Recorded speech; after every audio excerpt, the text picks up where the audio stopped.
नमस्कार दोस्तों। Republic TV के editor in chief Arnab Goswami पर चौतरफा हमले हो रहे हैं।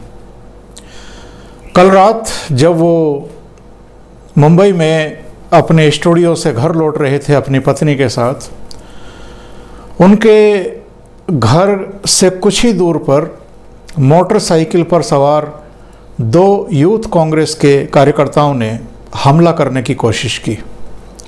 उनकी गाड़ी को रोका, उनकी खिड़की पर शीशे पर प्रहार करने की कोशिश की और जब अर्णब गोस्वामी ने शीशा नहीं खोला तो कोई पदार्थ जिसको स्याही बोला जा रहा है वो उनकी कार के ऊपर उनके ऊपर फेंकने की कोशिश की।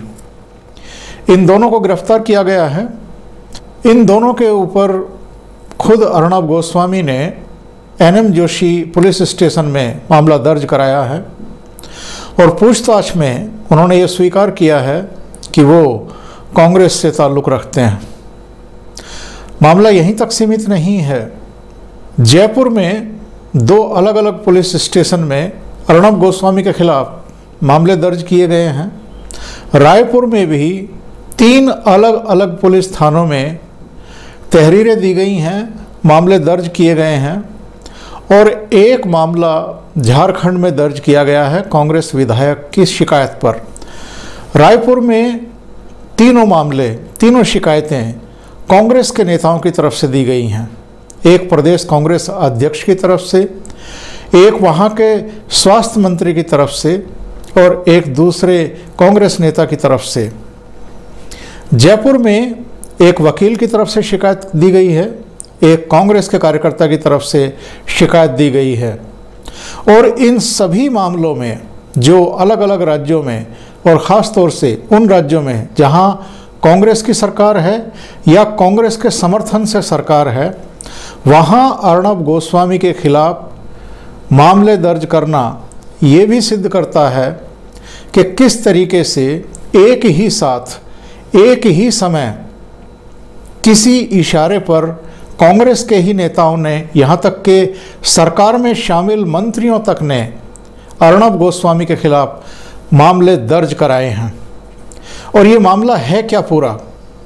आप जानते हैं अर्णब गोस्वामी अपने तीखे तेवरों के लिए जाने जाते हैं और वो देश के कुछ चुनिंदा पत्रकारों में शामिल हैं जो गांधी नेहरू परिवार से बिल्कुल नहीं दबते हैं और खुल कर के उन पर अटैक करते हैं। चाहे राहुल गांधी हों, चाहे सोनिया गांधी हों, प्रियंका हों, चाहे रॉबर्ट वाड्रा हों। और कांग्रेस की जो भी नीतियां होती हैं, जो भी बयान होते हैं, वो उन पर खुल कर के टिप्पणी करते हैं।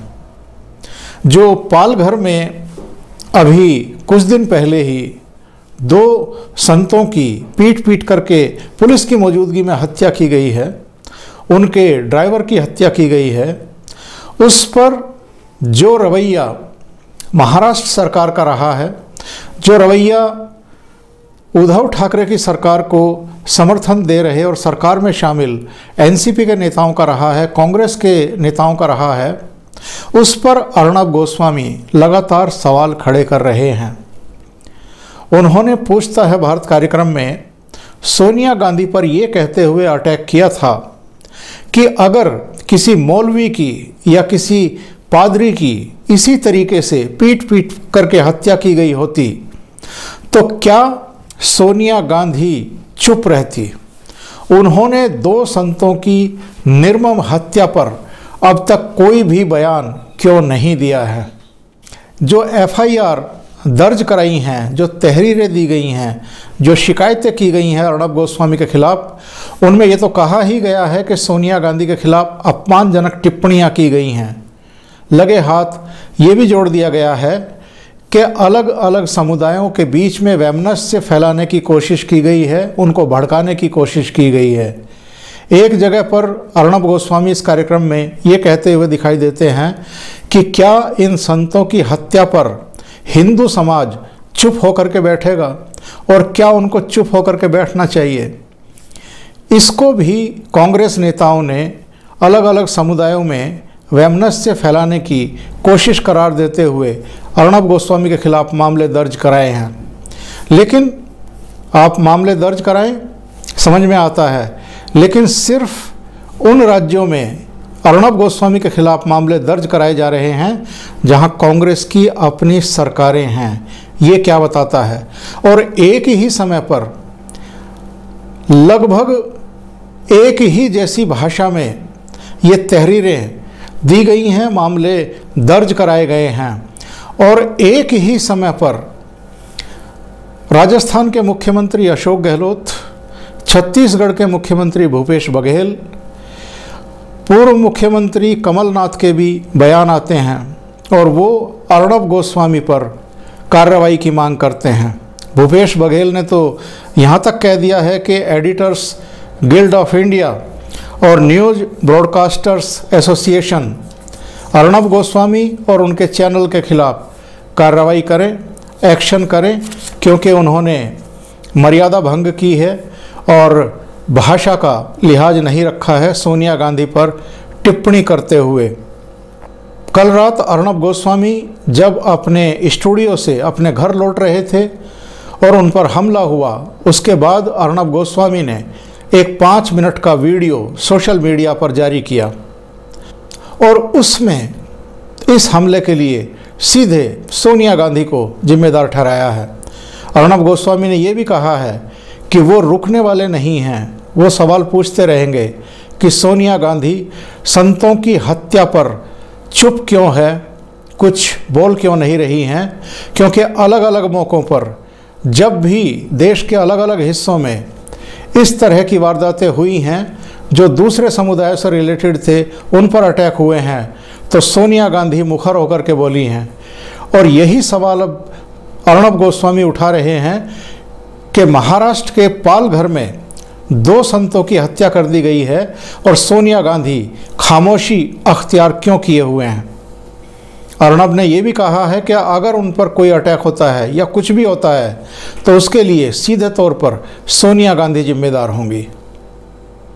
अर्णब गोस्वामी इस देश के और दुनिया के जाने माने संपादक हैं, पत्रकार हैं, अपनी बेबाक टिप्पणियों के लिए जाने जाते हैं और उन्होंने ये एक वाजिब सवाल खड़ा किया है कि अगर किसी मौलवी या पादरी की इस तरह हत्या हुई होती तो क्या मीडिया, सेक्युलर गैंग और राजनीतिक दल इतने ही शांत होते जितने आज हैं? और ये सवाल निश्चित रूप से पूछा जाना चाहिए कि मीडिया और जो लिब्रांडू हैं, जो कम्युनिस्ट और कांग्रेस के समर्थक मीडिया कर्मी हैं, अलग अलग मीडिया हाउसेस हैं, वो सेलेक्टिव तौर पर चीज़ों को लेकर के क्यों उछालते हैं? और यदि किसी भगवाधारी के साथ इस तरह की अप्रिय वारदातें होती हैं तो इनकी जवान को लकवा क्यों मार जाता है? और ये देखना बड़ा दिलचस्प होगा कि जिस तरीके से कांग्रेस की तरफ से अर्णब गोस्वामी पर अटैक किए जा रहे हैं, उनकी कार पर हमला हुआ है, अलग अलग राज्यों में उनके खिलाफ मामले दर्ज करके उनको डराने की कोशिश की जा रही है, इस पर भारतीय मीडिया का जो सो कॉल्ड मुख्य धारा का मीडिया है उसकी तरफ से किस तरह की प्रतिक्रिया आती है? वो अर्णब गोस्वामी के साथ खड़े होते हैं या आपराधिक चुप्पी साध लेते हैं? और वीडियो के अंत में आप सबसे एक अपील, YouTube की तरफ से एक सुविधा आपको हमें दी गई है कि आप चैनल को ज्वाइन कर सकते हैं, मेंबरशिप ले सकते हैं। बहुत सारे मित्र हैं जो इस तरह की इच्छा जाहिर करते रहे हैं कि वो बात करना चाहते हैं और वो ये भी चाहते हैं कि जो कमेंट वो वीडियो पर करते हैं उन पर हमारी तरफ से प्रतिक्रिया आए। अगर इस तरह की सुविधा आप चाहते हैं तो मैंने भी अपने चैनल पर अब ज्वाइन बटन खोल दिया है। आप ज्वाइन बटन पर जाकर के इस चैनल के मेंबर बन सकते हैं और महीने में एक बार आपके अनुरोध पर मेरी तरफ से आपसे बातचीत करने का प्रयास होगा और ये भी कोशिश होगी कि आपके जितने भी कमेंट आएँ उन पर मैं अपनी प्रतिक्रिया व्यक्त करूं। अभी के लिए इतना ही। बहुत बहुत धन्यवाद। अगर आपको ये चैनल और इसके कंटेंट पसंद आ रहे हैं तो लाइक करें, कमेंट करें, वीडियो को शेयर भी करें। और अभी तक अगर आपने ये चैनल सब्सक्राइब नहीं किया है तो सब्सक्राइब भी कर लें और साथ में लगे बेल आइकॉन को ज़रूर दबा दें ताकि आगे आने वाले वीडियो और उनके नोटिफिकेशन आप तक पहुंचते रहें। बहुत बहुत धन्यवाद। नमस्कार।